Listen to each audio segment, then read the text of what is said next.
Hola a todos y todas, mi nombre es Luis Sanfilippo, soy el coordinador del Centro Argentino de Historia PSI, o sea, Historia del Psicoanálisis, la Psicología y la Psiquiatría, perteneciente a la Biblioteca Nacional Argentina. Les cuento muy mínimamente en qué consiste este centro, que forma parte de la biblioteca. Fue creado en el año 2017 y tiene como dos objetivos principales. Por un lado, realizar gestiones que permitan el ingreso a la Biblioteca Nacional de distintos tipos de materiales que puedan contribuir a la investigación histórica de las disciplinas PSI en nuestro país. Y en ese sentido hemos realizado distintas gestiones que permitieron que, por ejemplo, las bibliotecas personales de Arnaldo Raskowski, Celes Cárcamo, Willy y Madeleine Baranger, o los archivos personales de Willy y Madeleine Baranger, Horacio Chegoyen, que incluye los archivos institucionales mientras estuvo como presidente de la IPA, Mari Langer, Fernando Ulloa, Hernán Kesselman, Chilou García Reynoso, y seguramente me estoy olvidando de alguna otra de las personas importantes de la historia PSI en nuestro país, que por ahora hemos logrado el ingreso de sus materiales de archivo y que forman parte a partir de entonces del acervo de la Biblioteca Nacional y que están abiertas a la consulta pública, destinada principalmente a la investigación histórica, pero que eventualmente el público en general también puede llegar a consultar. En esa misma línea también nosotros intentamos producir algún tipo de material de archivo y hemos iniciado hace unos años un ciclo que llamamos Entrevistas con protagonistas de la historia PSI, en la cual, bueno, invitamos a conversar conmigo o en general o con el director del centro. De hecho, la mayor parte de las entrevistas por ahora las ha realizado el director honorario del centro, que es Alejandro Dagfal, que a su vez es su fundador en el año 2017, en donde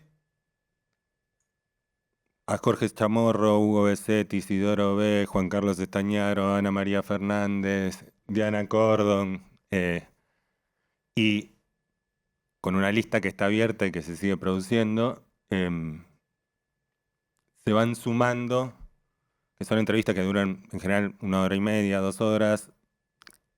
Eva Giberti también, para mencionar a alguien recientemente fallecido y que hemos entrevistado, que intentan hacer un recorrido por su trayectoria en el mundo PSI, pero que al mismo tiempo eso abre las puertas a poder pensar los contextos disciplinares, pero también sociales, culturales, políticos, institucionales de el psicoanálisis, la psicología y la psiquiatría en la Argentina. Bueno, eso es lo que tiene que ver con la producción o el ingreso de material para futuras investigaciones, produciendo un archivo y un acervo en la biblioteca. Lo otro que hacemos, como esta actividad, aunque también creo yo puede llegar a tener valor de archivo, pero son más bien actividades culturales, ¿no? De debate, de difusión. A veces son presentaciones de libros, pero a veces son, como en este caso, jornadas que intentan invitar a debatir algún tema importante. En esa línea, por ejemplo, hemos hecho en algún momento una jornada sobre Pillon Rivière, otra sobre pasado y presente de la salud mental, sobre Hernán Kesselman en el momento en que ingresó el archivo a la Biblioteca Nacional. En un momento también realizamos una muestra con una serie de mesas redondas alusivas que se llamó Freud en Argentina, a 80 años de su fallecimiento, que terminó constituyendo un catálogo, pero que implicó, por ejemplo, que hubiera mesas redondas donde tratamos de mantener, como también en esta mesa, un espíritu ecuménico, le decimos nosotros, ¿no? En todas estas parroquias PSI que hay en la Argentina. Y, por ejemplo, en ese momento, en relación a Freud, Invitamos a gente de la Asociación Psicoanalítica Argentina, de APDEVA, de la Sociedad Argentina de Psicoanálisis, de la Escuela Freudiana de Buenos Aires, de la Escuela de la Orientación Lacaniana y de la Escuela Freudiana en Argentina. Y por supuesto quedamos en deuda con un montón de gente, pero bueno, tratamos de invitar para que tengamos alguna conversación plural, ¿no? Sobre temas que tienen que ver con la historia de la disciplina PSI en la Argentina. En esta ocasión, a 50 años del golpe cívico-militar de 1976, quisimos armar una jornada que titulamos Salud Mental en Dictadura. Y que vamos a tener dos mesas. La primera mesa la llamamos la atención PSI a las víctimas, inventando ante el horror. Y la segunda lleva por nombre las prácticas PSI en tiempos de represión y exilio. Un poco la idea es, en esta primera, pensar un poco cómo desde algunos sectores del mundo PSI se trató de ofertar espacios de acompañamiento, de asistencia, particularizados a las víctimas del terrorismo de Estado. Víctimas del terrorismo de Estado que en ese momento quizás no se las llamaba de ese modo. En todo caso, eran afectados por la represión política y que años después, en todo caso, apareció esa categoría que intenta dar cuenta de algunas de las cosas que pasaron durante la dictadura. Y en la segunda mesa, ir a algo un poco más general, ¿no? Así como se dice que la dictadura afectó y la represión política afectó particularmente a las víctimas, pero también a toda la sociedad de distinta manera, ¿no? No a todos los sectores de la sociedad de la misma forma, pero su efecto obviamente no se redujo, el efecto de la represión no se redujo a las víctimas. Quizás también queremos pensar un poco cómo era trabajar en el mundo PSI, en el trabajo asistencial, en el trabajo del consultorio o en el trabajo de las instituciones hospitalarias, en un momento en donde había una dictadura, un estado de sitio, represión política. Se sabía, se negaba que había desaparecidos, exiliados, etc. Bueno, eso va a ser en la segunda mesa, ¿sí? Bueno, no hablo más, voy a presentar a las dos personas que están acá junto a mí, que son dos referentes de la atención PSI a las víctimas en tiempos de dictadura, que son Mariana Wikinski y Diana Cordon. Yo la voy a ir presentando. Va a arrancar Mariana, ¿no? Arranca Mariana, la presento a Mariana. Cuando termina Mariana, la presento a Diana. Y después hacemos un intercambio de unos minutos antes del break, que dé paso a la segunda mesa, ¿sí? Bueno, Mariana Wikinski es psicoanalista. Es miembro del equipo de salud mental del Centro de Estudios Legales y Sociales desde los tiempos de la dictadura o del final de la dictadura y la transición democrática. Fue presidenta y actual miembro de la Asociación Colegio de Psicoanalistas. Es autora del libro El trabajo del testigo, Testimonio y experiencia traumática, que además de haber sido publicado en la Argentina, fue traducido al portugués. Fue supervisora del programa especial para la atención de niños, niñas y adolescentes de la Dirección de Orientación a la Víctima del Ministerio Público Fiscal.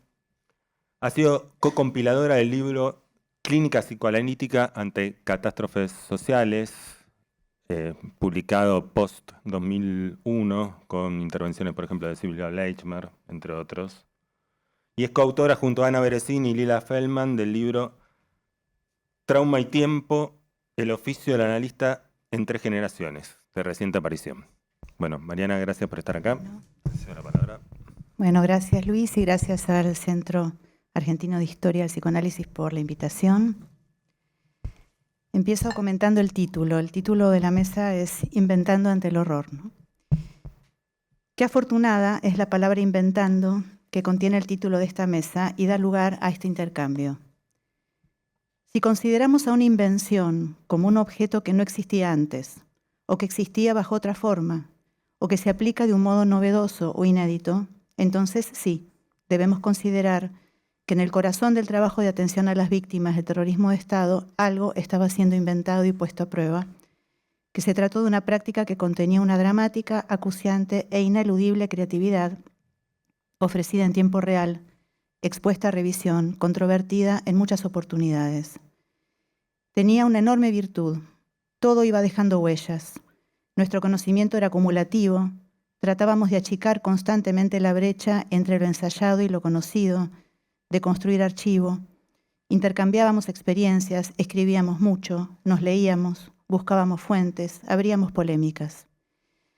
A la magnitud descomunal del acontecimiento histórico cuyas huellas estábamos abordando le continuaba un perturbador grado de libertad y creación. La apropiación de niños y la desaparición como dispositivos inexistentes en sistemas represivos anteriores abrieron necesaria y de algún modo especularmente un espacio clínico y teórico de interrogación en los dispositivos mismos de abordaje. Las herramientas disponibles hasta ese momento no eran suficientes o no eran adecuadas. Ejemplo de lo inédita que era la experiencia de trabajo con subjetividades arrasadas por los efectos del terrorismo de Estado fue que en una oportunidad Laura Conte debió expresarle por escrito y con firmeza a François Dolto su desacuerdo cuando la psicoanalista francesa sugirió que los niños apropiados no debían retornar con sus familias biológicas porque eso les produciría un segundo trauma. No había sido construido aún un acervo teórico que diera consistencia a las decisiones que debíamos ir tomando. En esta misma mesa intenté describir en ocasión de los 40 años de la recuperación de la democracia en el año 2023 algo de lo que intento transmitir hoy. Nuestros titubeos, nuestras discusiones, nuestras dudas. Momentos poco épicos en los que temíamos no estar comprendiendo algunas claves, en los que las herramientas canónicas que el psicoanálisis clásico ofrecía en su clínica, su teoría y su técnica merecían ser seriamente discutidas. El campo de los derechos humanos se constituyó durante y luego, sobre el final de la dictadura, en una heterogeneidad genealógica e ideológica que, sin embargo, no impidió que se pusieran en marcha muchas estrategias políticas comunes. Había equipos fundados exclusivamente por víctimas o afectados directos y equipos fundados en experiencias no tan directamente personales. Madres Línea Fundadora, Madres de Plaza de Mayo, Abuelas de Plaza de Mayo, familiares de exdetenidos desaparecidos, Movimiento Ecuménico de Derechos Humanos, Asamblea Permanente por los Derechos Humanos, Movimiento Solidario de Salud Mental, Liga Argentina por los Derechos del Hombre, Servicio de Paz y Justicia, Asociación de Exdetenidos Desaparecidos, Centro de Estudios Legales y Sociales. El equipo de salud mental del CELS, al cual pertenecía y pertenezco aún, fue fundado por Laura Conte, Elena Lennartson y Matilde Ruderman, y a ellas querría hoy rendirles homenaje. Existía y existe también una vasta red de colegas que a veces en el anonimato y también fuera de los organismos de derechos humanos se comprometían y aún comprometen con las particularidades implicadas en la clínica del trauma. EATIP es una de esas instituciones. Decía acá mismo, en el 2023, que en el abordaje de la experiencia traumática del terrorismo de Estado poníamos en debate el concepto mismo de víctima, la utilización de los términos afectado directo e indirecto, la idea de neutralidad, nuestra práctica en los hospitales, el riesgo en la ideologización de los tratamientos, el riesgo de estar desarrollando una especialidad, la necesidad imperiosa de que este trabajo se hiciera en todo el ámbito público, nuestra responsabilidad jurídica, el lugar de la justicia como organizador subjetivo, el concepto de trauma y sus dimensiones colectiva y singular, la despatologización de los efectos del trauma social, la gratuidad del tratamiento, los efectos subjetivos de la impunidad, el concepto de duelo, el concepto de reparación, el de reparación simbólica, el de principio de realidad, lo transgeneracional, la tarea de transmisión, el acompañamiento a testigos cuando se abrieron los juicios, el trabajo subjetivo en la construcción del testimonio, la dimensión política del sufrimiento. Nos nutríamos de textos de plataforma, documentos, Fernando Ulloa, Los Bianchedi, el libro inaugural y definitivo compilado por Diana Cordon y Lucila Edelman en 1983, Janine Puget y el concepto de mundos superpuestos que pergeñó junto con Bender, Gilú García Reynoso, Marilu Pelento, Marcelo y Maren Viñar, y al mismo tiempo Primo Levi, Semprún, Dawani Godelier, Aide Feinberg, Torok, Ticerón, Abraham, René Caes y tantos otros. Observábamos también que el paso del tiempo nos obligaba una y otra vez a revisar nuestros dispositivos. Se presentaban cuadros más graves cuanto más tiempo había transcurrido desde la experiencia traumática hasta el primer momento de consulta. Cambios significativos en la estructuración del psiquismo en el pasaje de la niñez a la adolescencia y luego a la adultez en nuestros pacientes. Modificaciones sintomáticas que resonaban en función de variables históricas. Tablada, Semana Santa, leyes de impunidad, marchas del 24 de marzo, pero también el Día de la Madre, el Día del Padre de cada año.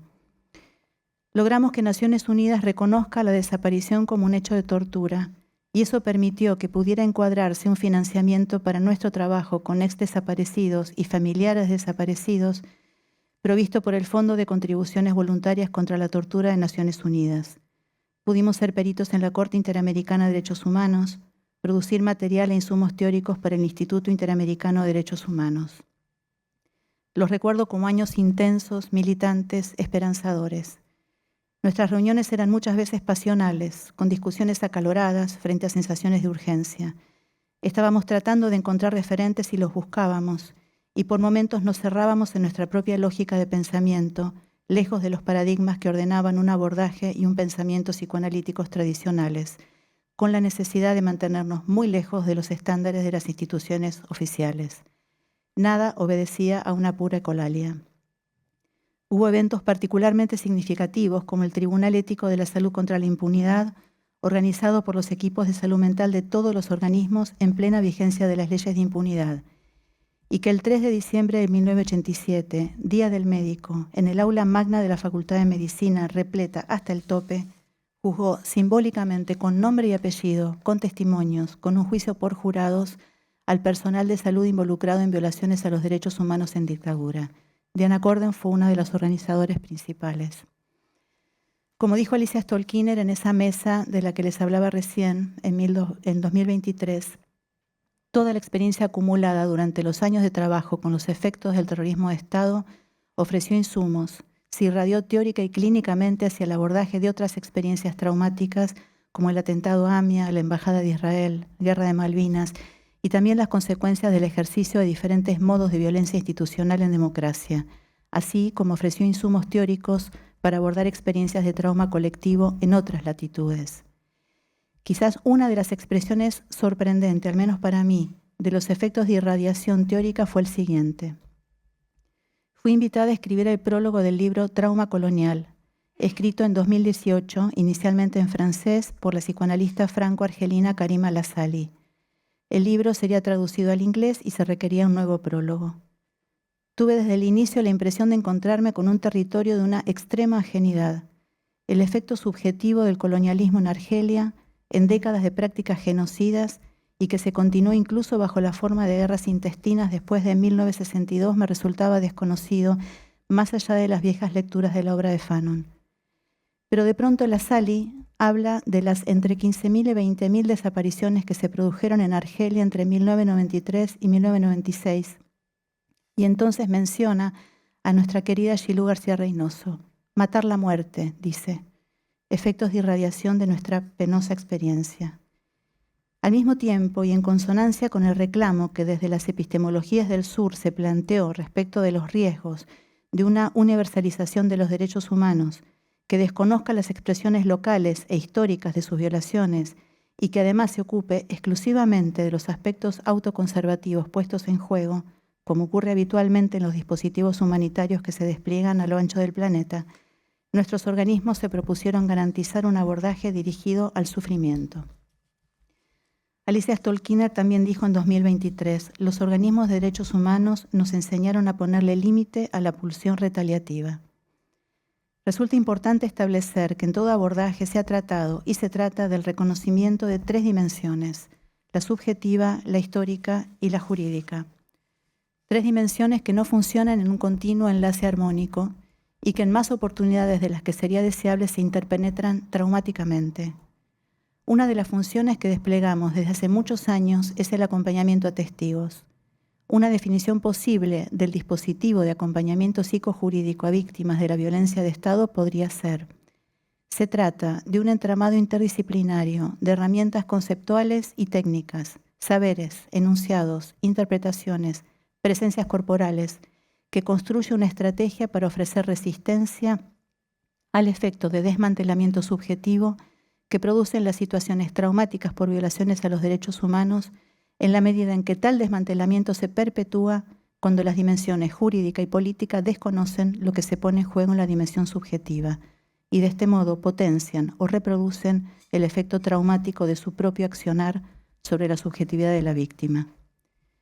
Pero ni siquiera la más radical de las invenciones surge de la nada.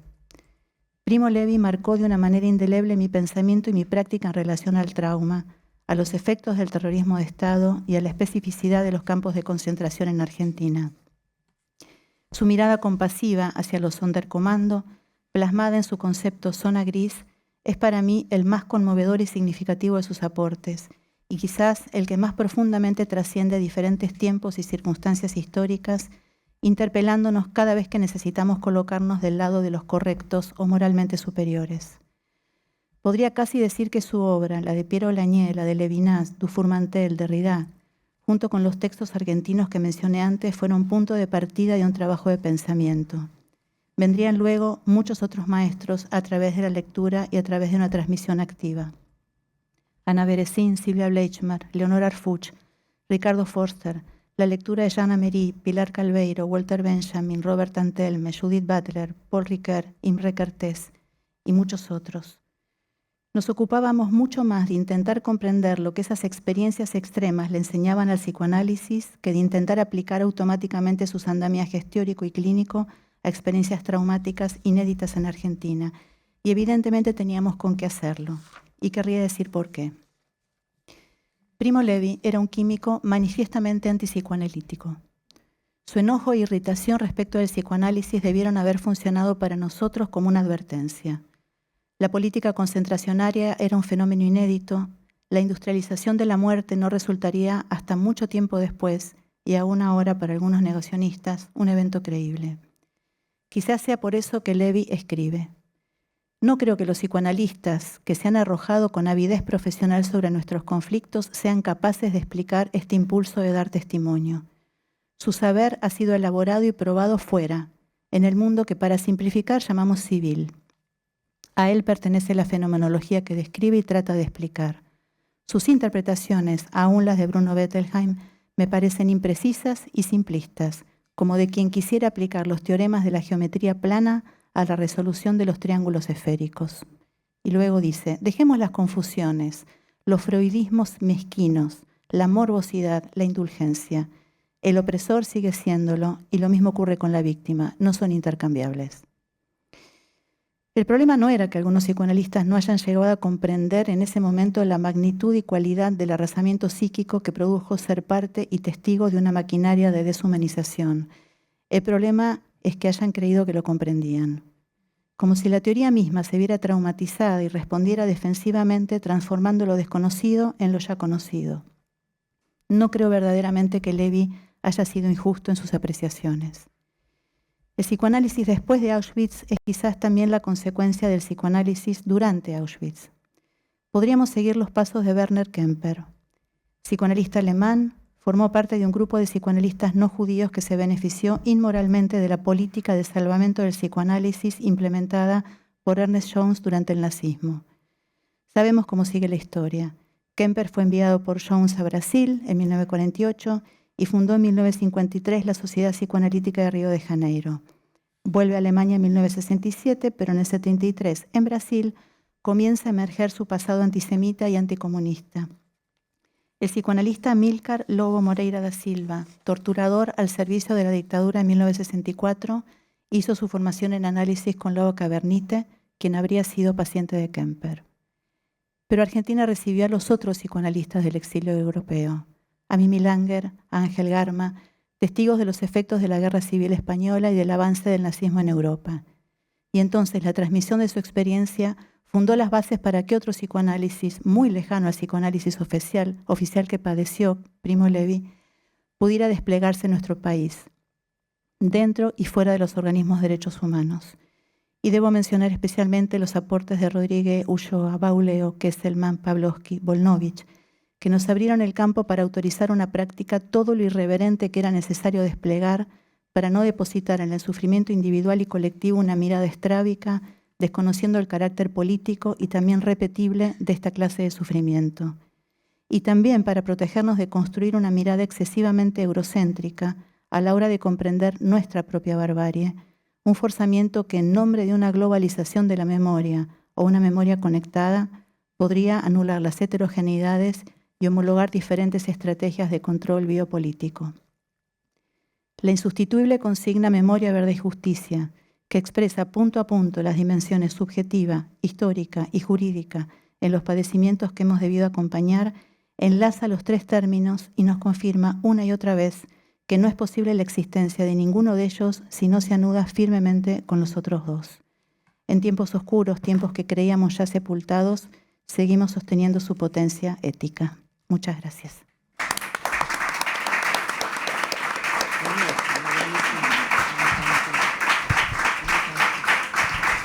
Muchas gracias, Mariana.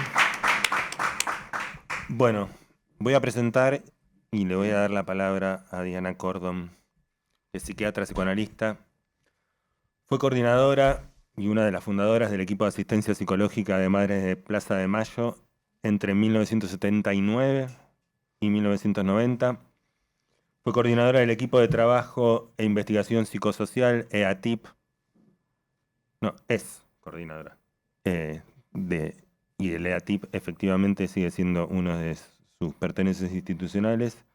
Es miembro de honor de la Asociación de Psiquiatras de la Argentina, APSA, y es miembro titular de la Asociación Argentina de Psicología y Psicoterapia de Grupos. Bueno, Diana. Bueno, voy a agarrar el... ¿Puedo agarrar? Ahí va. Más fácil. Bueno, buenas tardes a todos y a todas. Y muchísimas gracias por esta invitación, que la tomo como una de las tantas actividades que estamos haciendo en función de la construcción de la memoria colectiva. Y la verdad es que me parece que arreglamos bien con Mariana que empezaran, porque estoy totalmente, aunque bien o más o menos, porque yo estoy totalmente emocionada porque la escuché hacer un recorrido a Mariana que me trajo estos días, todo este año en realidad uno viene pensando qué es todo lo que pasó, etcétera, pero cuando le escuché toda la historia a Mariana, en verdad, no sé, cuando por ejemplo comentaste lo del Tribunal Ético de la Salud contra la impunidad, en épocas que ni soñábamos que íbamos a tener los logros de los juicios que tuvimos a los genocidas, yo en ese juicio fui fiscal. Nunca antes y nunca después, nada que ver con la justicia ni el derecho, pero bueno, y todo lo que contaste y la solvencia con la que planteaste toda la problemática. Yo quizás aborde desde otro punto de vista, en el sentido de que yo concibo la memoria histórica a partir de pensar de que siempre se construye a partir de las necesidades del presente, de los grupos sociales del presente, se construye desde ya en los conjuntos y no en forma individual, y desde ahí se refuerzan o se reducen las cuestiones que tienen que ver con el devenir histórico. Y en ese sentido, a mí me da la impresión de que en el presente tenemos necesidades y situaciones tan graves en nuestro país que efectivamente le dan una particular dimensión a todo lo que estamos trabajando en relación a la memoria colectiva respecto de la dictadura. Es decir, que no tenemos los 50 años, no en cualquier momento, sino en este momento. Y creo que la potencia con la que estamos planteando este tema de la memoria tiene que ver con la situación presente y no solo con lo que ocurrió históricamente. Yo creo que la subjetividad como la memoria, ambas, son la subjetividad en su dimensión, tanto singular como colectiva, son terreno absoluto de disputa entre los distintos sectores sociales. A mí me parece que, y hoy me da la impresión de que esto es absolutamente evidente. Por eso quisiera hacer alguna reflexión, aunque no fue el momento, no fue el motivo por el cual se me planteó que participara, pero quisiera hacer alguna reflexión sobre el presente, muy sucinta. Yo creo que todos los que estamos aquí debemos coincidir en que vivimos momentos muy difíciles, muy turbulentos en el mundo y en la Argentina. No solamente en la Argentina, no necesito dar ejemplos de eso. Y como un periodo en el cual han avanzado notablemente las derechas en política, en economía y también en el campo de las ideologías. Yo me sonrío porque, como siempre los que me conocen saben que siempre tengo la patología del optimismo. Bueno, tengo la sensación de que hay algunos atisbos, diría como por ejemplo la derrota de Orbán en Hungría, como el alcalde que se eligió en Nueva York, etcétera, que hay algunos pequeños atisbos de reacción frente a esa brutal hegemonía de las derechas en este momento en el mundo. Y nuestro país obviamente no es la excepción, y yo creo que quiero retomar, vos nombraste un montón de autores, pero quiero retomar un concepto que ha planteado René Caes, que es el concepto de mal-être. Él es un neologismo que ha planteado Caes, pero a mí me parece que define claramente las condiciones de la subjetividad de la época actual, en el sentido que él no lo plantea como el malestar, en términos que podía plantear Flori, el malestar en la cultura, sino que plantea el mal ser como una situación en el mundo actual que afecta profundamente las identidades. Y en ese sentido, me parece que lo que seguramente todos hablamos alrededor de la fractura y fragmentación de la social, alrededor del tema de las inducciones permanentes al individualismo, el tema de la incertidumbre frente al futuro, el tema de la falta de sentidos en relación al presente y al futuro, me parece que ponen en crisis profundamente todo lo que tiene que ver con los sentimientos de pertenencia social. Realmente una situación muy grave. Y entonces quería, de alguna manera, hacer alguna mención respecto de esto. Y quiero plantear en relación al tema de la memoria una cuestión que vengo pensando hace un tiempo, que quienes trabajamos en temas de derechos humanos y salud mental, o en general en derechos humanos, planteamos el tema siempre de la memoria versus el olvido. A mí me parece que el presente nos muestra que no se trata de memoria versus olvido, que se trata de que hay diferentes interpretaciones de la historia y que por lo tanto hoy estamos ante una situación en la cual hay una interpretación de la historia que excede el negacionismo, reivindica directamente la dictadura militar. Ante esa gravísima situación estamos. Y en ese sentido, en relación a la disputa por las producciones de subjetividad y por la memoria, estamos frente a lo que hoy los sectores hegemónicos han dado en llamar ellos precisamente batalla cultural. Bueno, Juan Carlos, algunos saben que escucho batalla cultural y, como diríamos en nuestro campo, me broto. Porque, claro, porque esa es una expresión que junto con el concepto de hegemonía, no solo batalla cultural y hegemonía, fue acuñado precisamente por Antonio Gramsci cuando lo escribió desde los cuadernos, desde la cárcel, en la que él planteaba una cuestión clave que lo quiero plantear porque tiene que ver con lo de la dictadura, que es que los sectores dominantes no solo lo hacen a partir del poder económico o de la fuerza, sino que lo hacen a partir de usar los recursos del poder para poder generar un sentido común que transforme en natural y en normal el discurso, que ese sentido común haga que sea normal y que sea asumido como propio ese discurso de los sectores dominantes. Algo de esto, yo no sé si Piera Olaniel lo leyó, a Gramsci, la verdad que no tengo idea. Pero algo de esto tiene que ver con el concepto que Pira Olaniel luego utiliza, que es el concepto de alienación, en el que ella plantea que, digamos, que el sujeto, que siempre es un fenómeno colectivo, no individual, en el que el sujeto se identifica con el discurso de la fuerza alienante, lo toma como propio y se hace portavoz. Entonces, a mí me parece que, que este tema de la batalla cultural es un tema que es imprescindible que los profesionales, los intelectuales, que todos los que nos sentimos comprometidos con el momento, con la vida y con el movimiento social, podamos en verdad sacar de la usurpación y nos hagamos cargo nosotros de dar la batalla cultural.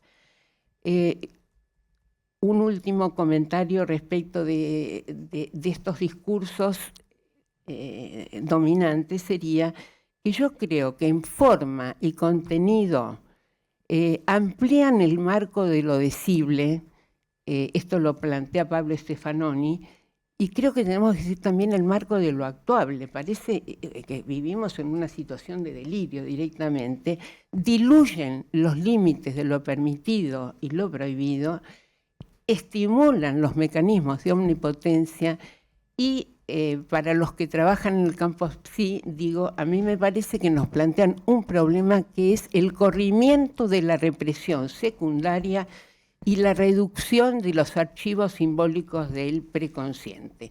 Esto tiene consecuencias gravísimas sobre la subjetividad y me parece que tenemos que estar atentos. No obstante, menciono, ya les decía lo del optimismo, que nuestras vivencias subjetivas seguramente no son las mismas antes y después del 24 de marzo de este año, o antes y después que la marcha del otro día en defensa de la universidad pública y la educación.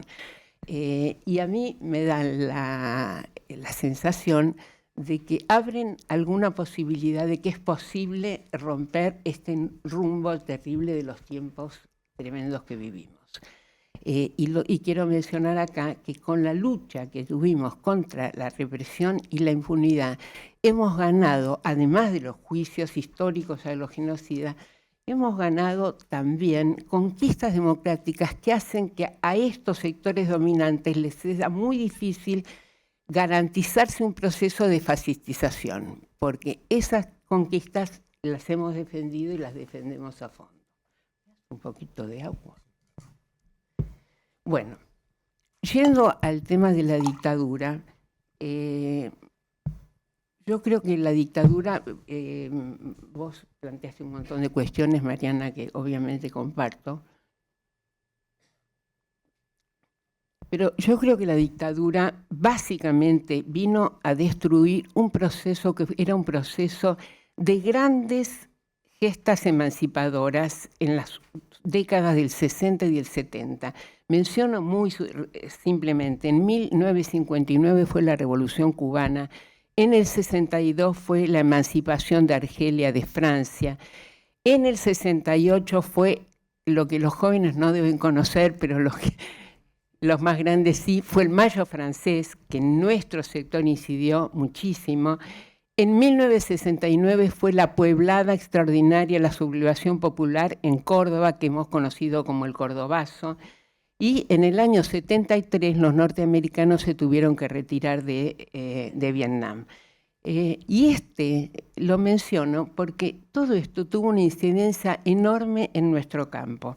Yo no me puedo dedicar a hablar de esto ahora, pero quiero mencionar que sobre fines de los 60 y principios de los 70, quizás vos, Juan Carlos, puedas tomarlo, formamos lo que se llamó la Coordinadora de Trabajadores de Salud Mental, porque así nos autodefinimos, en el que participaron los grupos Documento y Plataforma que se habían ido de la Asociación Psicoanalítica Argentina, la Federación Argentina de Psiquiatras, la Asociación de Psicólogos de Buenos Aires, la Asociación de Asistentes Sociales, y lo que nos interesaba era ser profesionales, lo digo muy rápidamente, al servicio del pueblo.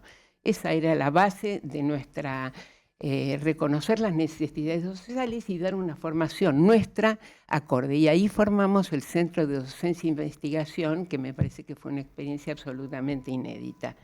Pero en unos años la sede, por ejemplo, de la coordinadora fue allanada, ya venían los aprestos golpistas, y nuestro campo sufrió terriblemente la represión. Todos conocemos desapariciones, prisión prolongada, exilio, incilio, etc. Solo quiero acá hacer un homenaje en el nombre de Beatriz Perocio y de Juan Carlos Rizó. Les pido un aplauso para ellos.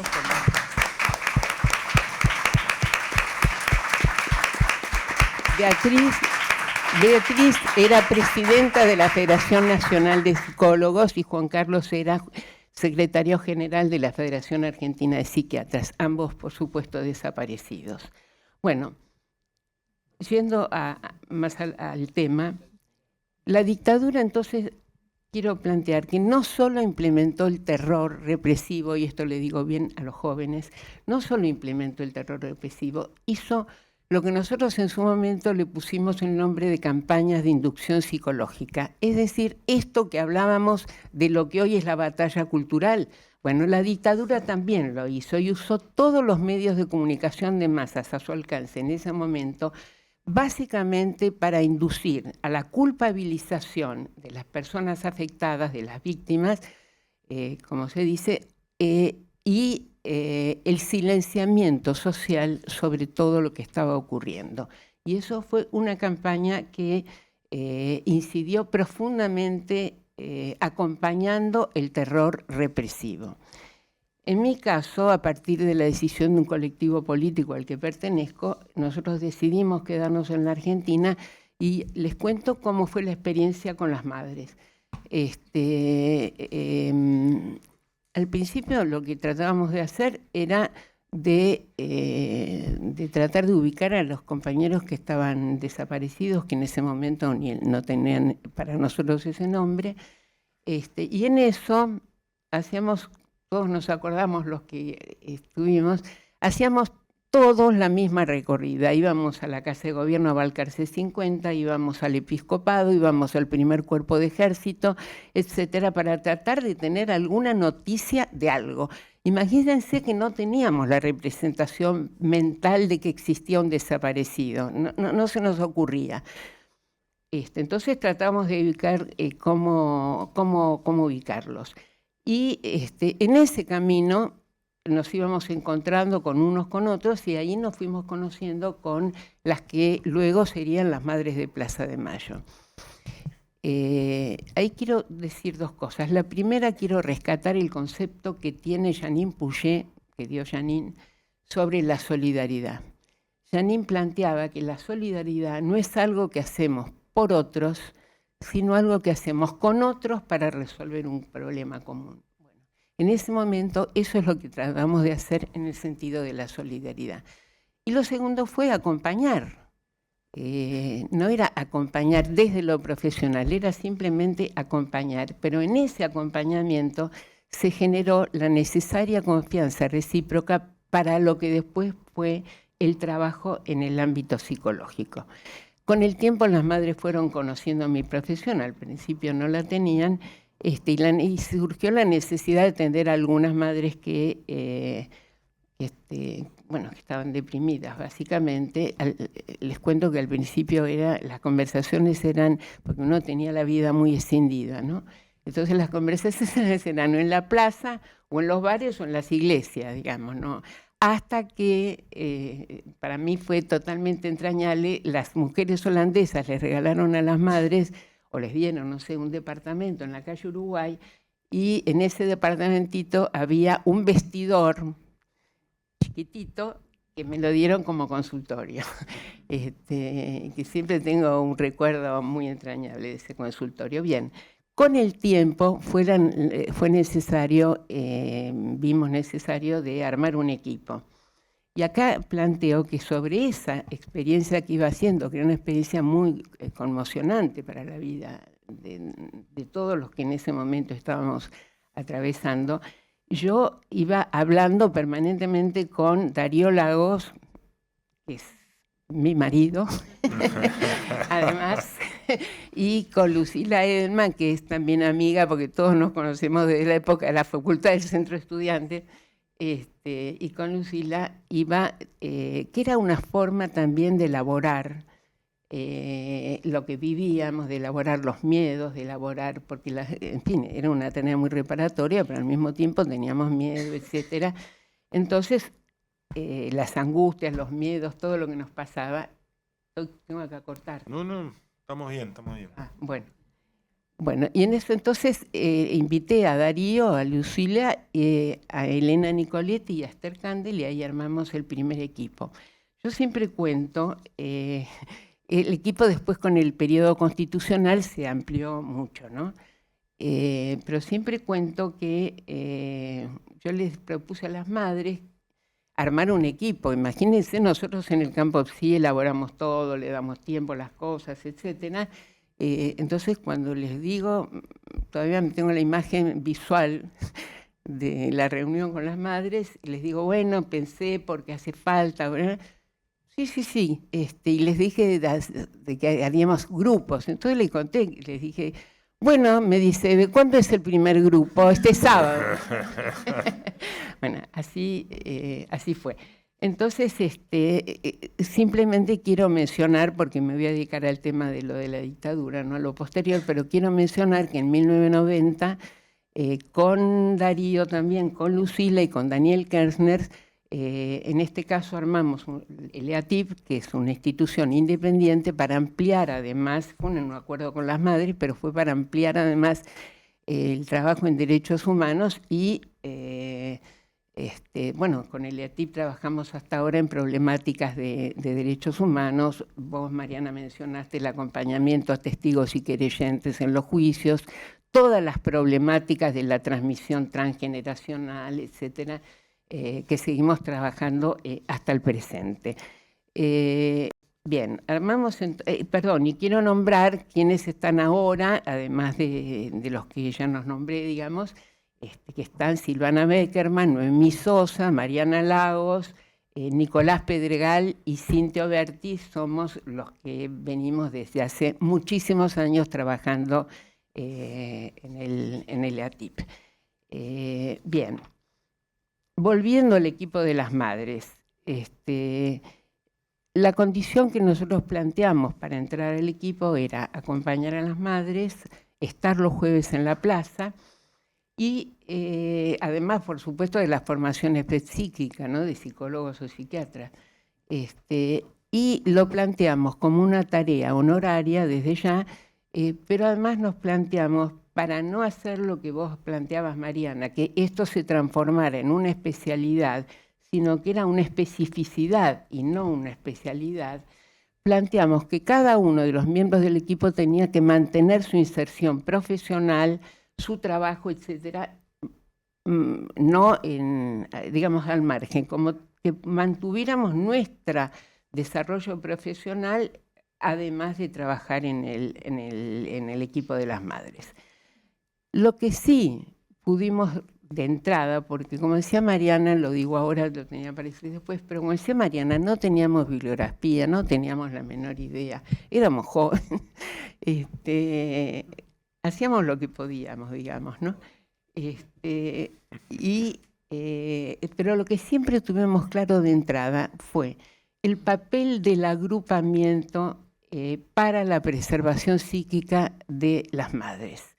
Es decir, que el agruparse y ocupar la plaza pública había sido un factor muy importante de preservación, mucho más que cualquier tratamiento psicoanalítico. Entonces, en ese momento entendimos eso y les digo que fue muy discutido ir a la plaza. No es, yo escucho cuando dicen, no, les dijeron circulen y circulan, no, fue difícil. Entonces, fue discutido. Y después una cosa que a nuestro sector fue muy debatido fue la exigencia de aparición con vida de los detenidos desaparecidos que las madres mantuvieron todo el tiempo.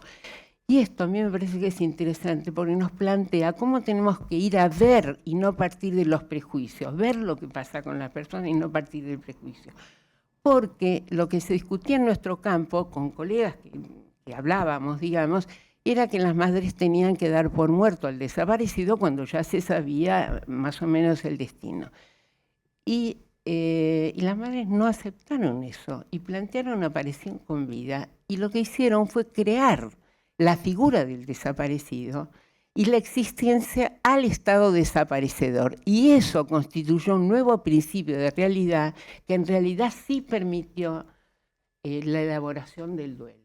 Precisamente haber exigido la aparición de sus hijos y no darlos por muertos ellas, porque no lo podían tolerar, definir ellas. Bien, entonces luego piensen ustedes que plantearon el problema de juicio y castigo y que justamente en la Argentina nunca hubo justicia por mano propia, porque tiene que ver con esa práctica social que ellas desplegaron. Yo, cuando vos mencionabas, me acordaba cuando Silvia Bleichmar planteó la diferencia entre autoconservación y autopreservación. Y efectivamente yo creo que todo lo que ellas hicieron en ese plano fue en el plano de la autopreservación, ¿no? Bien, para cortarla, quiero mencionar simplemente que hicimos asistente individual, etcétera, pero digamos, el instrumento para nosotros privilegiado fue hacer grupos, que llamamos grupos de orientación. No sabíamos, hoy los llamaríamos grupos de reflexión, pero en esa época los llamábamos grupos de orientación.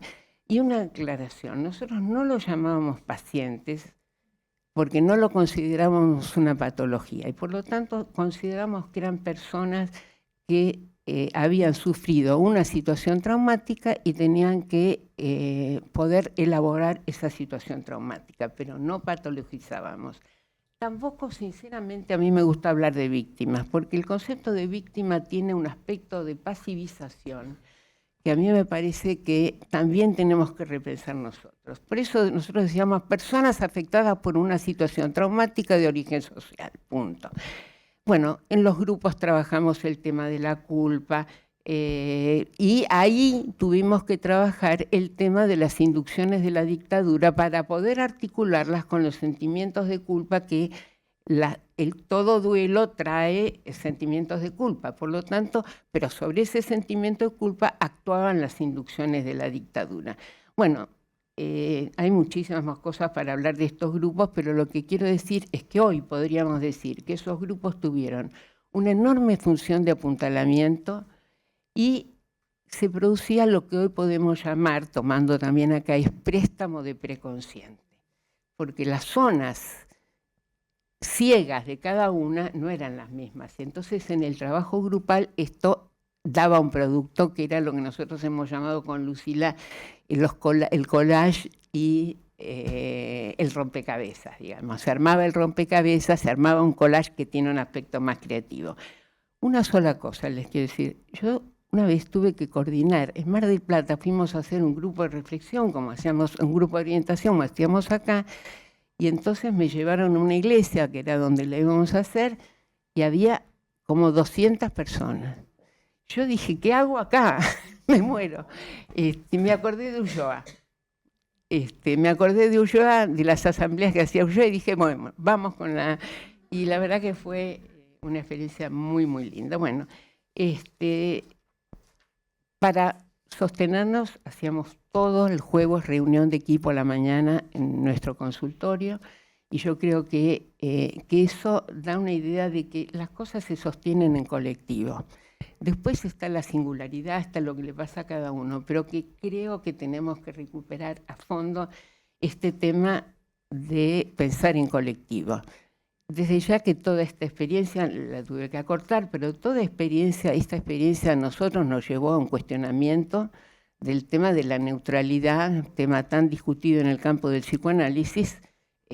La experiencia directamente, imagínense que nos llevó a totalmente cuestionar el concepto de neutralidad, no el de abstinencia, pero sí el de neutralidad.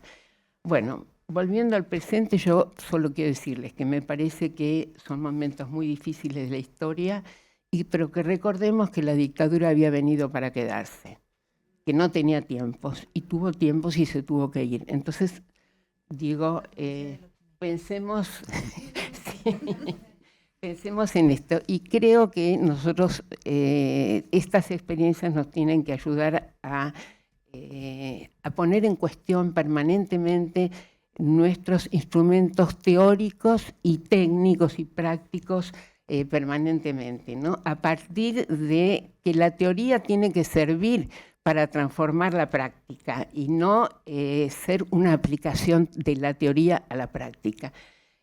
Creo que también es bueno que pensemos en sostener el espíritu de rebeldía, porque tenemos larga historia en nuestro campo psi del desarrollo de la rebeldía pensada en colectivo, no solo en individual.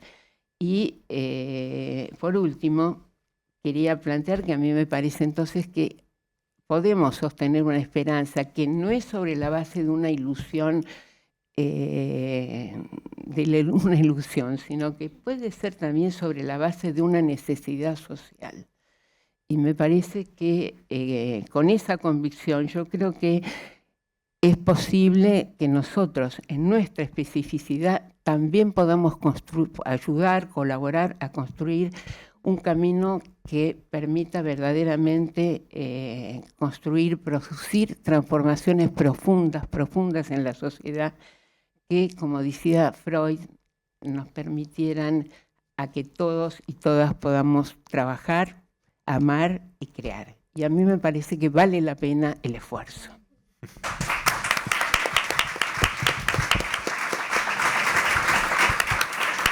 Muchas gracias, Diana.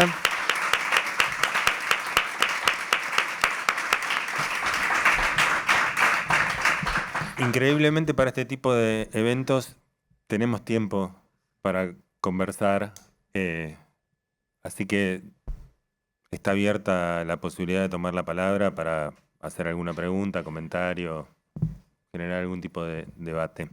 Bueno, en principio, obviamente agradecerles. Hay un montón de cosas que dijeron y es difícil elegir una, pero vos, Mariana, mencionaste el riesgo de la especialidad, que después Diana lo retomó, pero también mencionaste el riesgo de la ideologización de los tratamientos. Y por otro lado, vos, Diana, tomaste, que a mí me resuena, o por lo menos me hago una idea de que se pueden pensar juntas estas cosas, la diferencia que vos estableciste, o mejor dicho, que mencionaste, y que por ahí te pido si se puede desplegar un poco más, entre discutir el concepto de neutralidad, pero mantener el concepto de abstinencia, ¿no? Porque, en todo caso, las dos también comparten una posición que parece productiva para el psicoanálisis, que es no suponer que el psicoanálisis es algo dado y armado y llevarlo a la aplicación, sino dejarse afectar de algún modo por la situación para repensar el psicoanálisis y desde ahí inventar algún tipo de práctica. Pero también es cierto que a veces, por las personas con las que conversamos, por el tipo de situaciones a las que atendemos, por los autores que leemos, que pueden ser variados, uno puede tender a volver a cerrar, ¿no?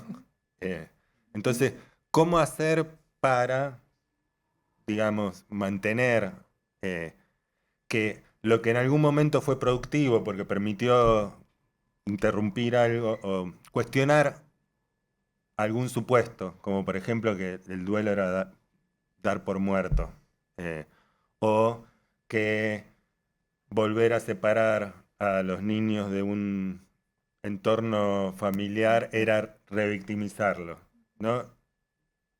Y por ahí nuevas ideas vinieron a cuestionar ideas que en el psicoanálisis podrían estar establecidas. Pero al mismo tiempo se corre el riesgo a veces también de que eso que fue novedad alguna vez se vuelva a cerrar, ¿no? Y entonces preguntarles por el riesgo de la ideologización, por la diferencia entre neutralidad y abstinencia y cómo hacer para que no armemos un sesgo que nos impida pensar algunas otras cosas. Ahí quieren hacer una pregunta. Bueno, quieren tomar lo que quieran y hablamos, son las 6:48, Empiezo un a las poquito, 7 yo empiezo. terminamos para descansar 10 minutos y después arrancar con la siguiente mesa. ¿Está bien? Bueno, trato de retomar algunas cosas. Empiezo por el final, después veo hasta dónde llego.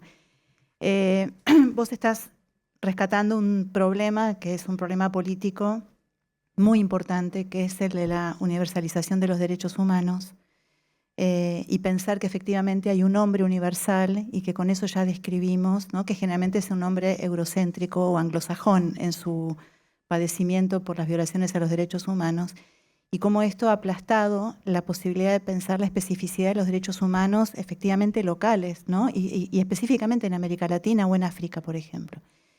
Hay toda una corriente que se llama Epistemologías del Sur, que plantea que en realidad no se trata del universo de los derechos humanos, sino del pluriverso de los derechos humanos, y que los dispositivos humanitarios que se despliegan habitualmente en términos con un afán universalista de resolver violaciones a los derechos humanos, generalmente se ocupan exclusivamente de resolver cuestiones autoconservativas, hambre, salud, abrigo, ¿no?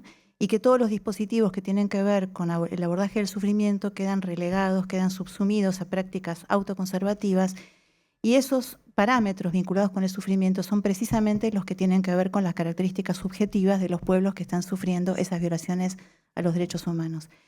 No es que son dispositivos innecesarios o que no nos sobran efectivamente y por suerte existen, pero si uno piensa en una corriente que tenga que ver realmente con la responsabilidad que asumimos, sobre todo en el sur, digamos, ¿no?, cuando se habla de epistemologías del sur es el hemisferio sur, encontramos que la perspectiva eurocéntrica describe muy poco de lo que pasa en nuestras latitudes. Y entonces, por eso yo planteaba que, bueno, por más que, por lo menos en el plano del psicoanálisis, tenemos que reconocer el origen fundacional a estos exilios, ¿no?, que nos han brindado esta posibilidad de pensar, son los exilios que trajeron también una idea acerca de cuál era el sufrimiento y el trauma. Y después lo hicimos local, porque no es que abrevamos solamente en la experiencia de Primo Levi o Semprún, nos aproximamos también al desafío de pensar, bueno, qué nos aportan, pero también qué tenemos de diferente. De hecho, muchísimo teníamos de diferente.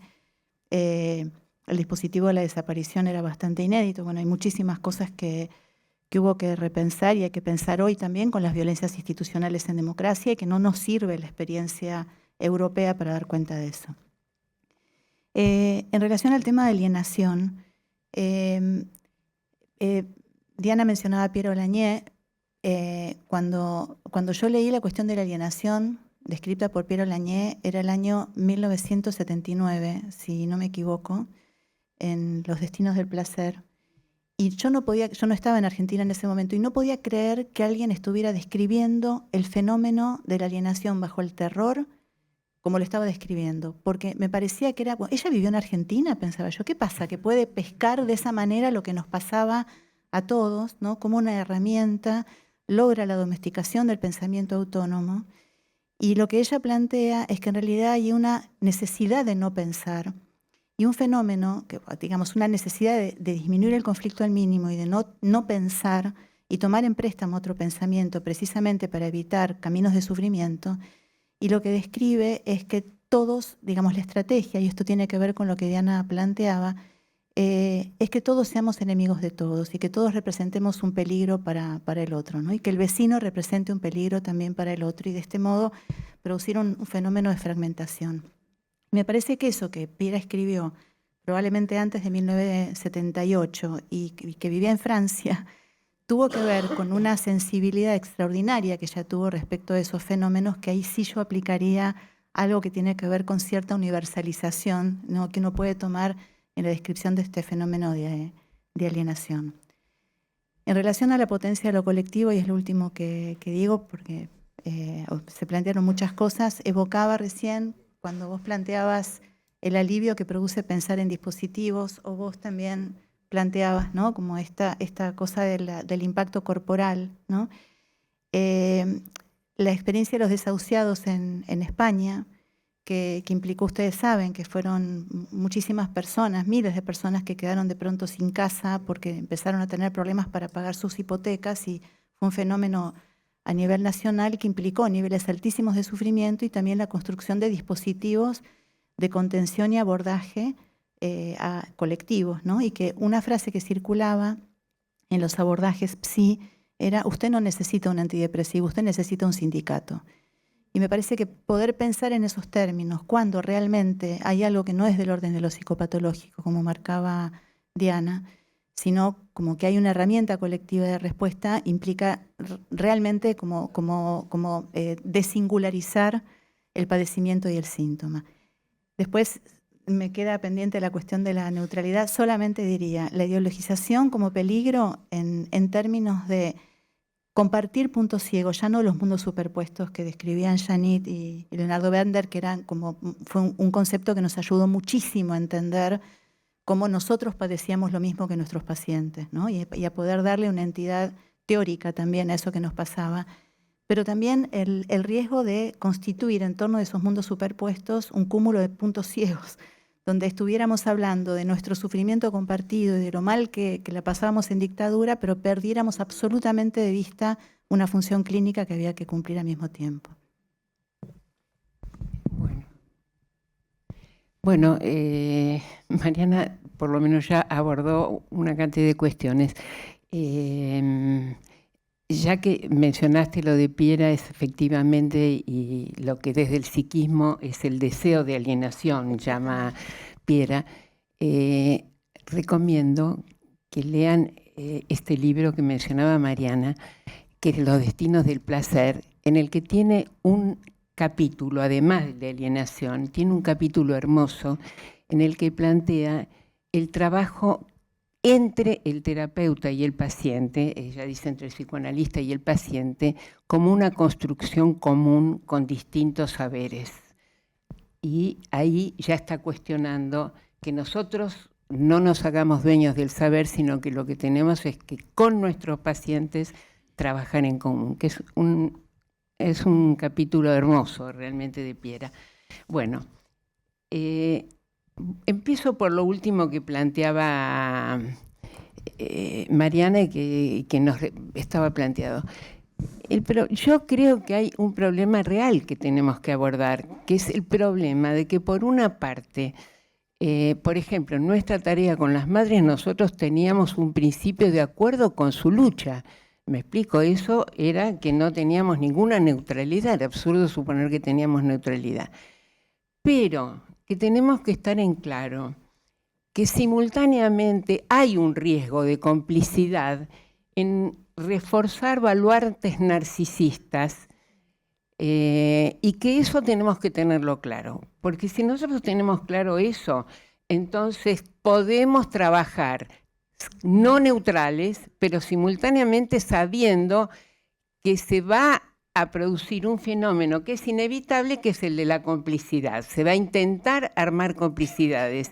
Entonces me parece que en estas cosas, muchos fenómenos, lo importante es comprenderlos. Si los comprendemos, vamos a encontrar instrumentos, herramientas que nos permitan trabajar en ese sentido.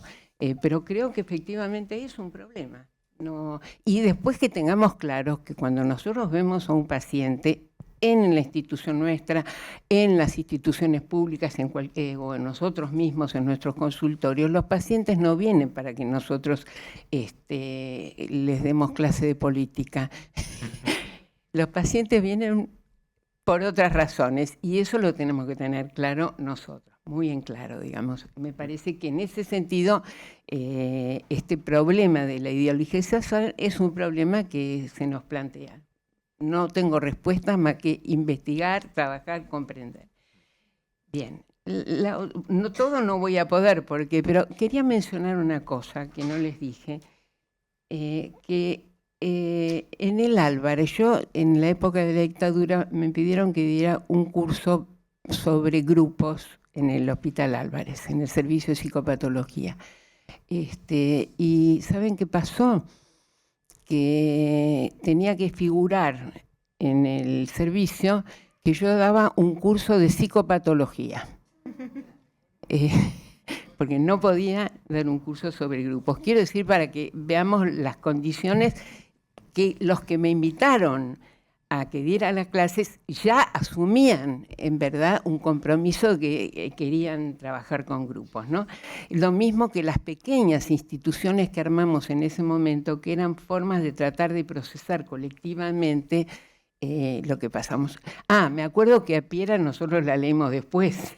Claro, claro, no en el después 79. Del 80, claro. Pero claro. Yo estaba en Venezuela y ahí ya la leíamos. Claro, no, nosotros acá la conocimos. Al primero que nosotros leímos fue Bruno Bettelheim, y a Primo Levi luego, pero bueno.